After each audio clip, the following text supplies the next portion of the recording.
स्वामीनारायण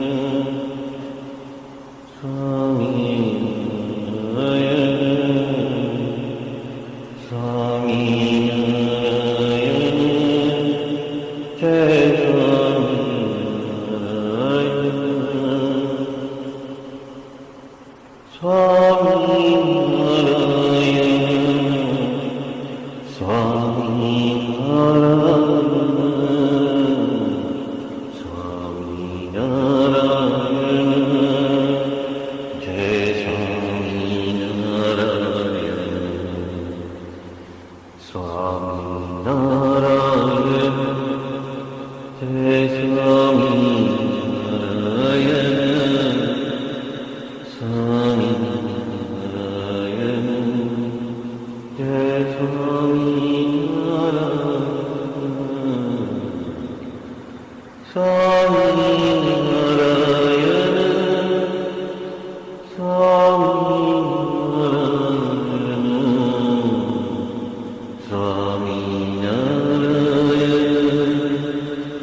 सहजानंद स्वामी महाराज की जय जय जय।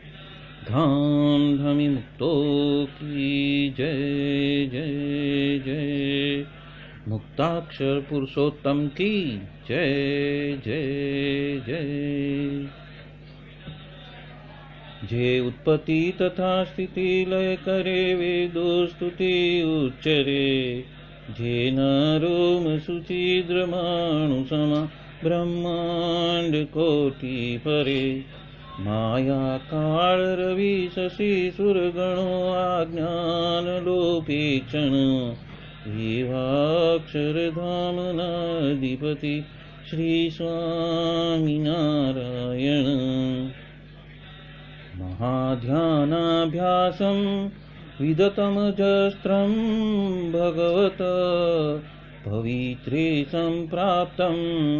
स्थितिमतिवरेकान्तिकवृषे सदानन्दं सारं परमहरिवार्ताव्यसनिनं। गुणातीतानन्दं मुनिवरमहं नौमि सततम्। अनेकेभ्यो सद्भ्यो विमलहरिविज्ञान ददतं। भुविर्ब्राह्मी विद्या हरिवचनरूपामुदयतं। हरिध्यानासक्तं शुभगणमनाद्यक्षरमहं। गुणातीतानन्दं सकलगुरुमुदे मुनिवरम्। वाणी अमृत थी भरी मधुसमी संजीवनी लोकमा। दृष्टि मां भरी दिव्यता निरखता सुदिव्य भक्तो वदा। हय्ये तबर्यु मिठू जननी सुने हास्य मुखे वस्यों। ते श्री ज्ञान योगिराज गुरु ने नित्य नमो भावसु। जेनी अमृतवाणी तो वही रही साक्षात महिमा रूपे। जेनी ब्राह्मी स्थिति अहोलिन करे शुभव्यक्षर पदे शरणागत निज अल्प जीव सहुना श्रेयार्थ तत्पर रहे काका स्नेहल सिंधु दिव्य विभुने हयो तो वंदन करे।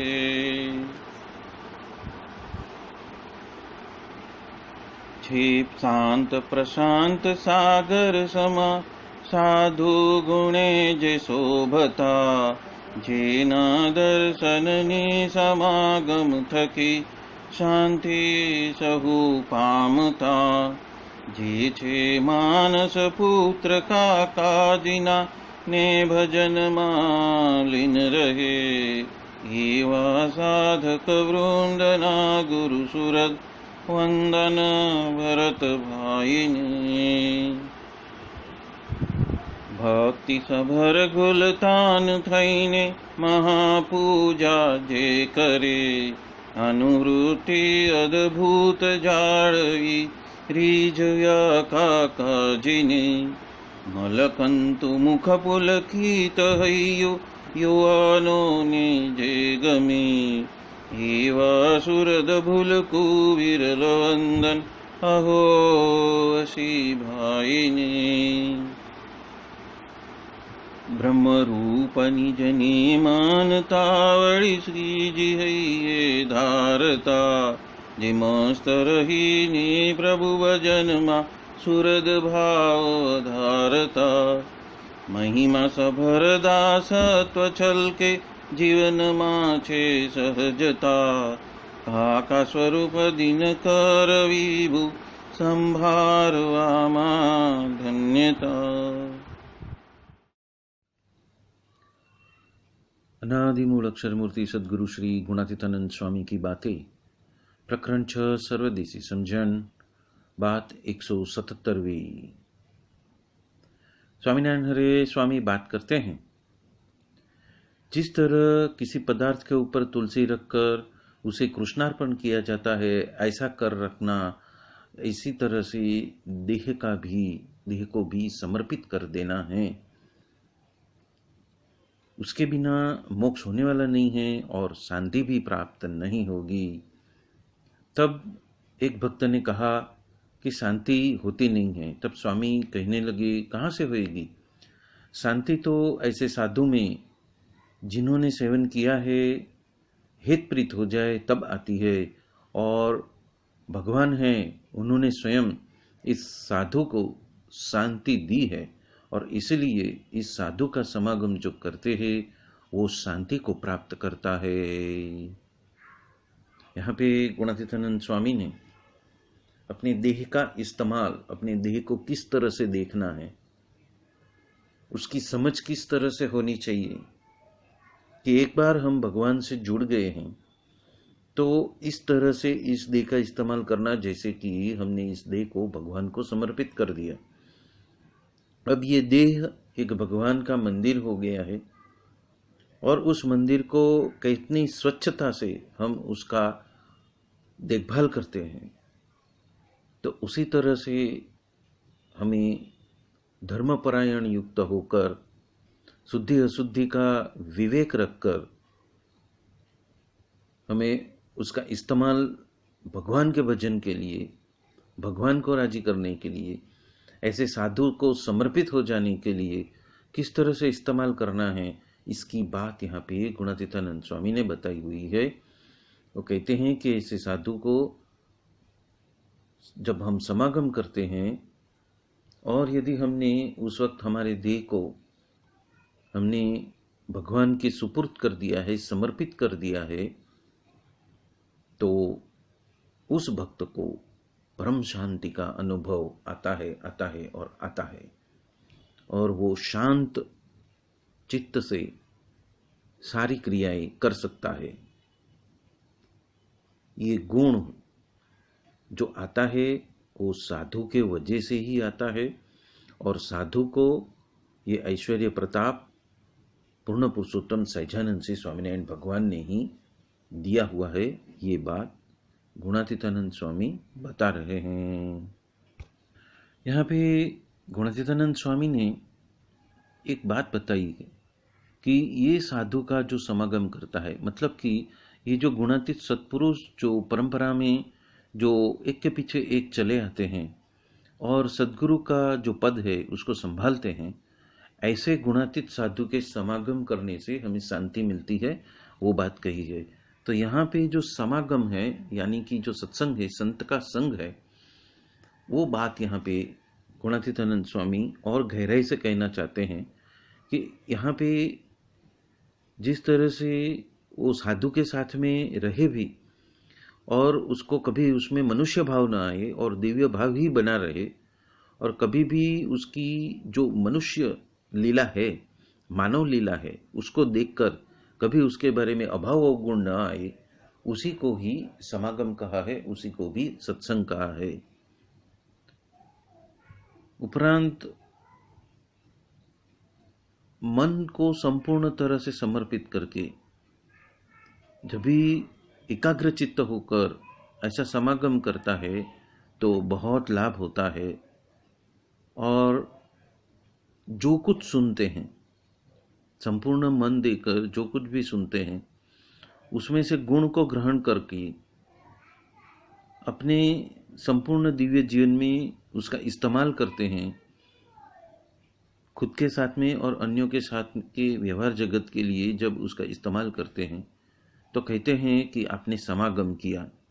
सिर्फ सुनने को समागम नहीं किया है, सिर्फ देह से वहाँ पे बैठे रहने से उसको समागम नहीं किया है, पर संपूर्ण मन को समर्पित करते हुए जो कुछ ज्ञान है जिसको एकाग्र चित्त से ग्रहण किया है, आत्मसात किया है और जीवन में उतार के ऐसे गुण का उन्होंने अपने स्वभाव में उत्प्रोत कर लिया है, उसको समागम किया कहलाता है।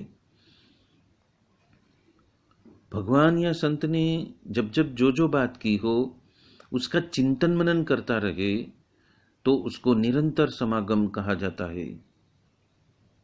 उपरांत योगी जी महाराज कहते हैं कि ब्रह्मरूप तो आप हो गए, आपके अंदर सूरत भाव भी बढ़ गया और अभाव अवगुण का जो धरी है वही खत्म हो गया, तो उनको ही ये समागम का लाभ मिलता है। स्वभाव है, काम है, क्रोध है, मान है, ऐसे अनेक जो हमारे दुर्गुण हैं, जो हमारे दोष हैं, जो जन्म जन्मांतर से हमारे साथ में चले आए हैं, यदि उनका त्याग कर दे, वही हम त्याग कर सके उनके बल से, वही समागम का फल है। यदि जीव चाहे तो वो अपने स्वयं के बल से ये जो जन्म जन्मांतर से चले आए हुए ऐसे स्वभाव या तो मान, हाठ, मान, ईर्ष्या वगैरह वगैरह वगैरह जो कुछ भी है, वो कोशिश भी करे तो फिर से वो उसमें से फेल ही होता है, वो वहाँ से बाहर नहीं निकल सकता ऐसे ही विटंबनाओं से। पर यदि वो ऐसे संत के बल से यदि वो करना चाहे तो वो सुगमता से उसमें से बाहर निकल सकता है, उसे परे जा सकता है, दिव्य गुणों को आत्मसात कर सकता है और दैविक गुणों को विकसित भी कर सकता है अपने आप, और उसी तरह से वो जीवन व्यवहार भी व्यतीत कर सकता है। उसका स्वभाव ही ऐसा, मूल स्वभाव ऐसा बन जाता है। वो बात यहाँ पे गुणातीतानंद स्वामी भी हम सबको बता रहे हैं। प्रकरण 13 की 35वीं बात में गुणातीतानंद स्वामी बता रहे हैं कि जिस संत ने स्वयं के हृदय में महाराज को अखंड धारण करके इस धरती पर विचरण कर रहे हैं, वो संत ज्ञानी हो, ध्यानी हो, प्रेमी हो, उससे भी बहुत बड़ा है। महाराज की मूर्ति, महाराज की आज्ञा और ये साधु, ये 3 बात हमें रखनी है और वचनामृत का अभ्यास निरंतर रखना है। कभी भी करोड़ काम हमने सुधार लिए और एक मोक्ष बिगड़ गया तो हमने कौन सी कमाई कर ली।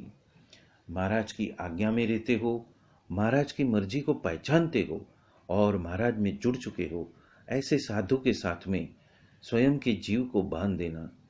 हमें देह और जीव अलग है ऐसे महाराज में हम कह ही नहीं सकते। मुक्त हो वो तो स्वयं का बुरा दिखाई दे और लाज चली जाए ऐसा कर्म कभी करता ही नहीं है। वो 100 बार सोचता है, तत्पश्चात ही आगे पैर बढ़ाता है। वो सबसे पहले महाराज की मूर्ति को याद करता है और तत्पश्चात ही आगे पैर बढ़ाता है, मतलब कि कोई क्रिया करता है। जिस तरह से फूल में सुगंध छुपी हुई है, जिस तरह से गन्ने में मीठा रस छुपा हुआ है, जिस तरह दूध में घी छुपा हुआ है, जिस तरह तल में तेल छुपा हुआ है, उसी तरह ये साधु ने एकांतिक में ये महाराज को अखंड अपने हृदय में बसा के रख लिया है और उनके रोम रोम से महाराज ही प्रकट हो रहे हैं, ऐसा जानना, ऐसा पहचानना।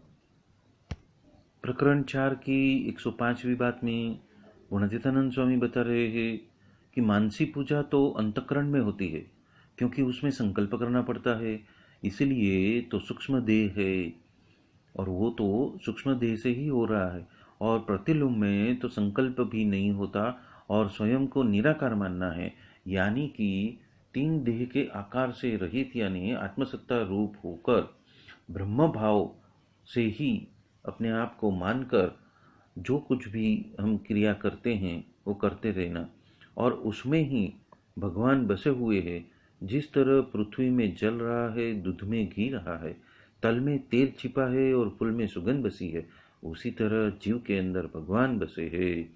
तो यहाँ पे 3 देह से परे स्वयं को ब्रह्म भाव से मान के ही आत्मसत्ता रूप में ब्रह्मरूप ऐसा मान के चलना, ये बात गुणातीतानंद स्वामी बता रहे हैं।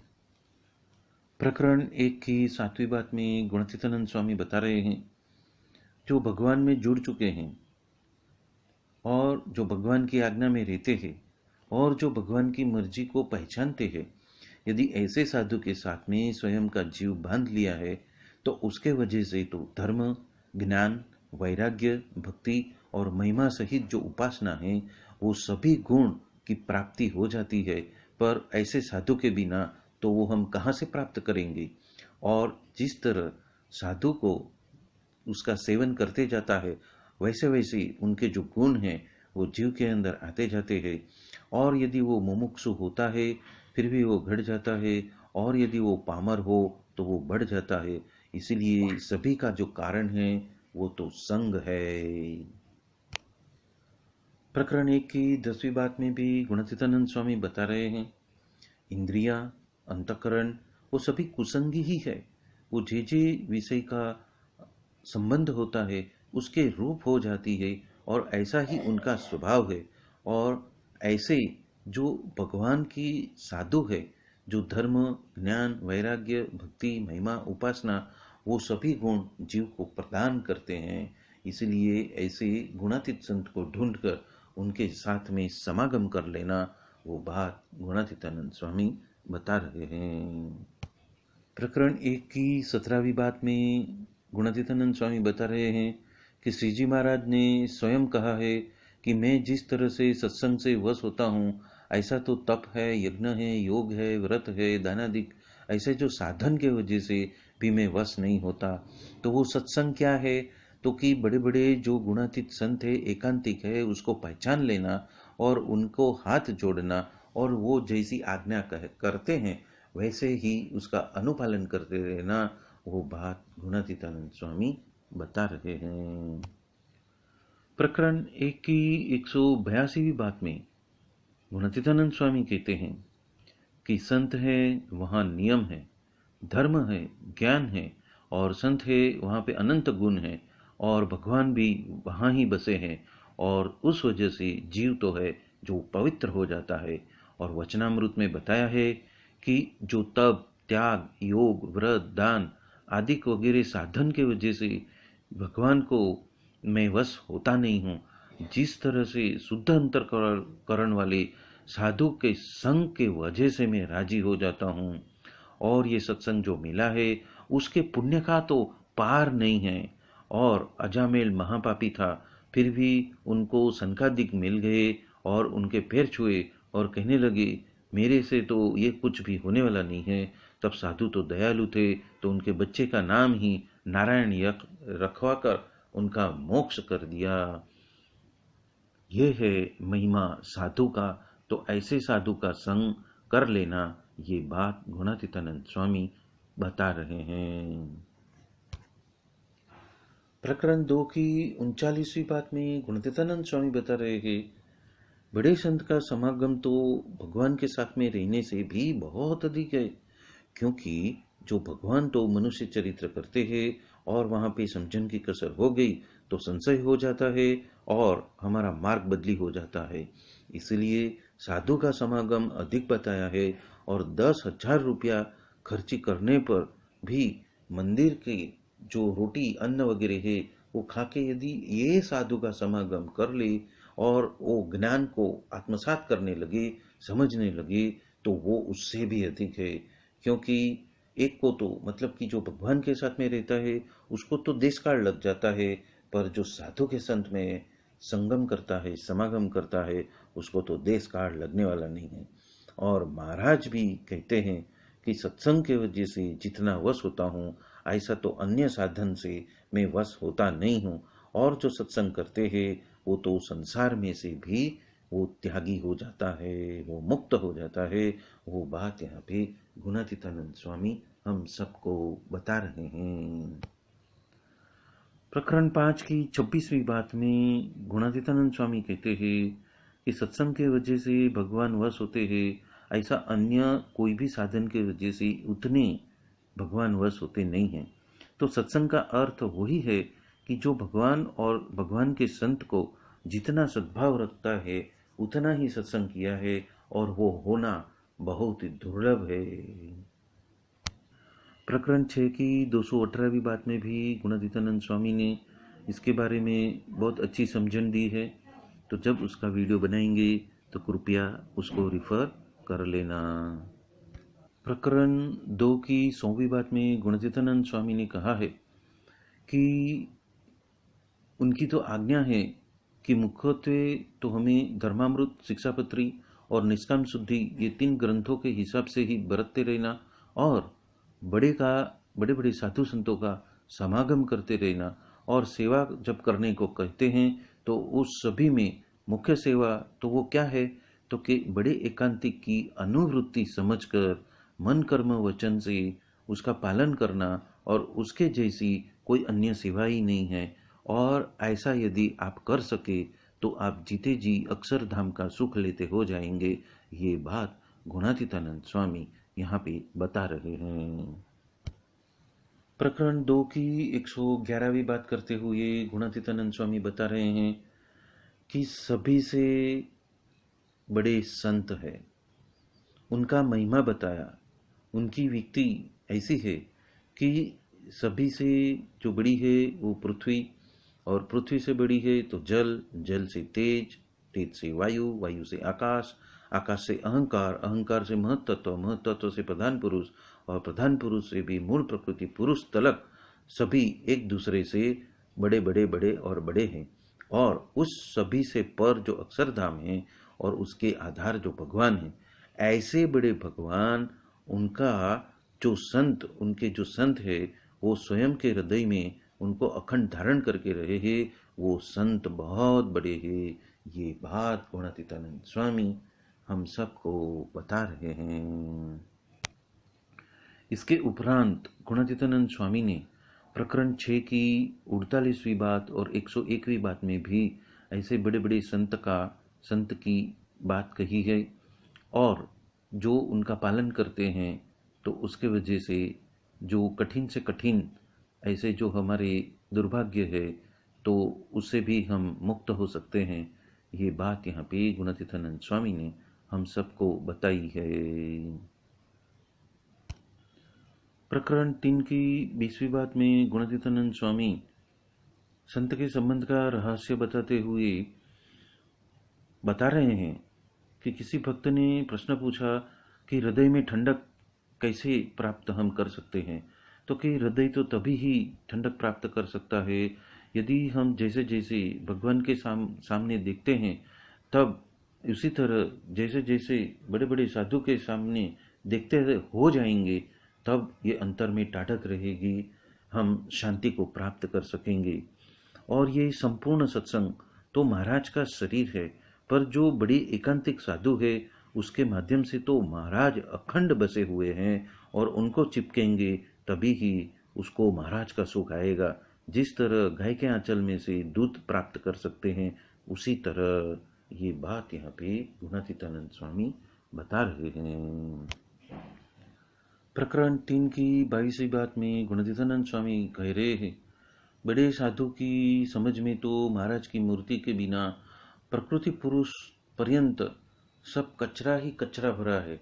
यहाँ पे शब्द इस्तेमाल किया है ढूंसा, यानी कि जो गन्ने का रस निकालने के बाद में जो कचरा बच जाता है उसको ढूंसा कहते हैं या तो कुचा कहते हैं। और उसमें तो किसी को भी कुछ मतलब माल दिखाई नहीं देता, मतलब कि उसके अंदर कुछ भी कस बचा हुआ नहीं दिखाई देता है। और यदि आप उतनी घड़ी मतलब उतने पल तलक ऐसे साधु का दर्शन और बात को एक साइड में रखकर, इसी बात को रखकर यदि कमाने की ओर मुड़ जाते हो, संसार और व्यवहारिक कमाने के लिए आप मुड़ जाते हो, तो आपने क्या कमानी की, आपने क्या कमाया। और ऐसा कहकर उन्होंने शिवलाल सेठ की जो बुद्धि का जो डोर था वो निकाल दिया।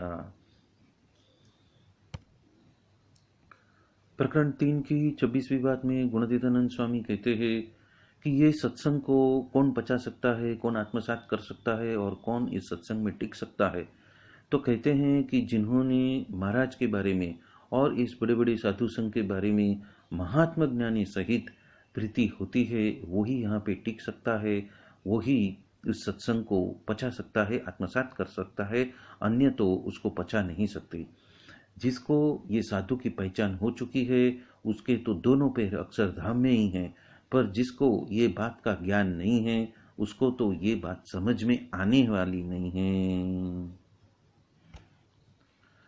प्रकरण 3 की 28वीं बात में गुणातीतानंद स्वामी बता रहे हैं कि प्रकृति पुरुष तलक जो कुछ भी दिखता है, संसारिक व्यवहारिक जो भी जगत है, वो तो राख के पड़ीके के माफी की है।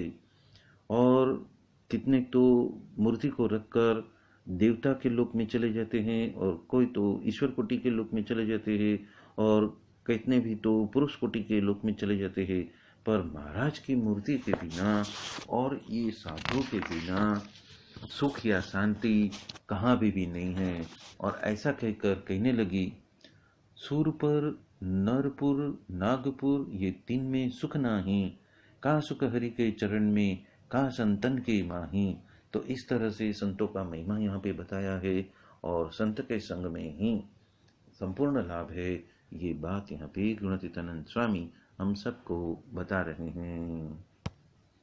प्रकरण 3 की 33वीं बात में भी गुणातीतानंद स्वामी कहते हैं, सत्संग में आते हैं फिर भी जीव ब्रह्मरूप क्यों नहीं होता है। तब कहते हैं कि हेत के वजह से तो सत्पुरुष में जीव बांधा नहीं है, और सत्पुरुष में यदि जीव बांध दिया है तो उसका जो विश्वास है वही नहीं आता है। तब उपरांत पूछा कि हेत की वजह से जीव यदि बांधा भी हो तो उसका विश्वास क्यों नहीं आता है।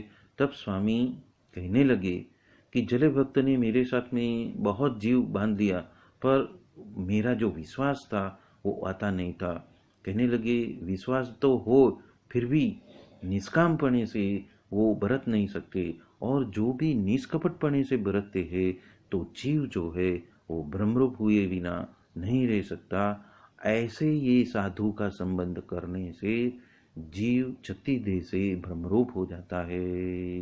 ये देह छोड़ने के बाद नहीं, पर देह होते हुए ही ये जो जीव है वो ब्रह्मरूप हो जाता है, और वो भी सत्पुरुष के संबंध की वजह से।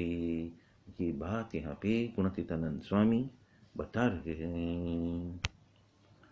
प्रकरण 4 की 40वीं बात में गुणातीतानंद स्वामी कहते हैं कि ज्ञान हुए बिना तो घनश्यामानंद स्वामी का जितना कल्याण का खप था और उनकी जितनी भक्ति करते भी हो, पर यदि विघ्न लग जाए और बहुत भक्ति भी करते हुए हो, पर फिर भी ज्ञान हुए बिना गोपालानंद स्वामी का उन्होंने त्याग कर दिया।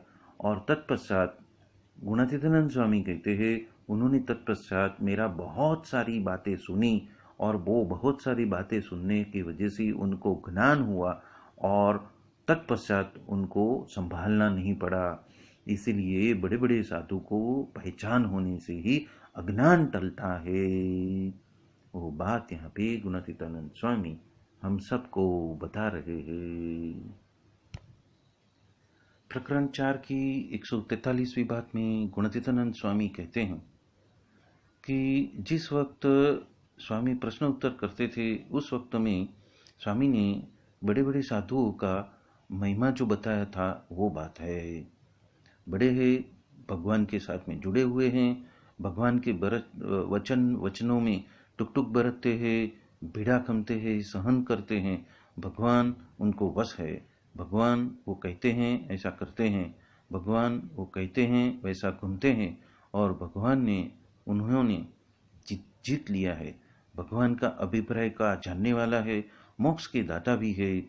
उनके दर्शन से भगवान का दर्शन हो जाता है और उनको पूजने से भगवान की पूजा हो जाती है। गर्भवास, जमपुरी और 84 थी, ये साधु हमें छुड़ाते हैं, मुक्त करते हैं और वह जो भगवान का अक्षरधाम है उसकी प्राप्ति कराते हैं और भगवान का साधर्मपणा को प्राप्त करवाते हैं अपने संबंध से। ऐसे बड़े बड़े ये साधु है, उसके बिना भगवान को भी चलता नहीं है और उसके दर्शन के वजह से तो पंच महापाप जल के भस्म हो जाते हैं।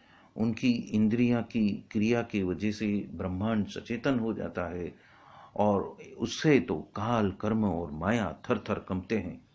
जिस तरह देह को पूजने से जीव की पूजा हो जाती है, उसी तरह इस साधु को पूजन करने से भगवान की पूजा हो ही जाती है। वो अन्नदाता है, वो अंतर्यामी है, सर्वज्ञ है और उनका किया ही सब होता है। और ये मनुष्य जैसे दिखते हैं पर मनुष्य जैसे है नहीं। भगवान उनके साथ में, उनके अंदर ओतप्रोत होकर अखंड बसे हुए हैं, अविनाशी धाम को प्राप्त कराते हैं। करता थका भी अकर्ता है, वृक्ष के माफिक वो उसका देह तो परलोक के कार्य के लिए है। संत के लक्षण बताए हैं, ऐसे है वो, कामिल है, काबिल है, सब हुनर उनके हाथ है, ऐसे ये गुणातीत सत्पुरुष है। इस प्रकार से इस साधु का महिमा समझने के लिए गुणातीतानंद स्वामी ने सबको बताया हुआ है। बोलो सहजानंद स्वामी महाराज की जय जय जय। धाम धमी मुक्तो की जय जय जय। सर्व गुणातीत सत्पुरुषों की जय जय जय। मुक्ताक्षर पुरुषोत्तम की जय जय जय। आप सभी को जय स्वामीनारायण।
स्वामी नारायण